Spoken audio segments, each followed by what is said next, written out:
ஆண்டவர் சொல்லுகிறார், இஸ்ரவேல் ஜனங்கள் எல்லாரும் பாவம் செய்து தேவ மகிமையற்றவர்களாகி போயிட்டாங்க. அதனால நான் என்ன செய்கிறேன், உங்களுக்கு முன்பாக ஒரு தூதனை அனுப்புகிறேன்.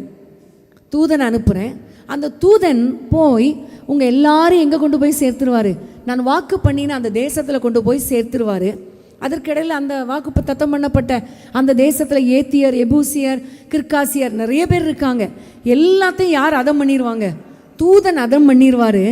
நீங்கள் போங்க என்று சொன்ன பொழுதுதான் இந்த மோசே சொல்லுகிறார், ஆண்டவரே நீங்கள் வராவிட்டால் எங்களுக்கு தூதனும் தேவையில்லை, அற்புதமும் தேவையில்லை, வெற்றியும் தேவையில்லை, நீங்கள் மட்டும் எங்களுக்கு முன்பாக வந்தால் போதும் ஆண்டவரே. ஹல்லேலூயா.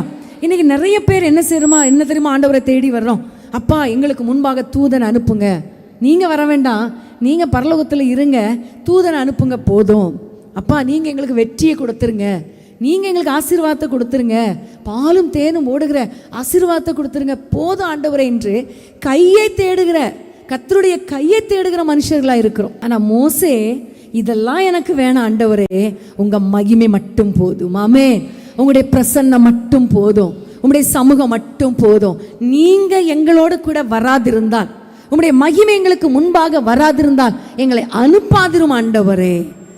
இன்றைக்கு இப்படிப்பட்ட முக பிரசன்னத்தை, அந்த மகிமையை வாஞ்சிக்கிற தேவ பிள்ளைகளை கர்த்தர் இன்றைக்கு தேடிக்கொண்டிருக்கிறார்.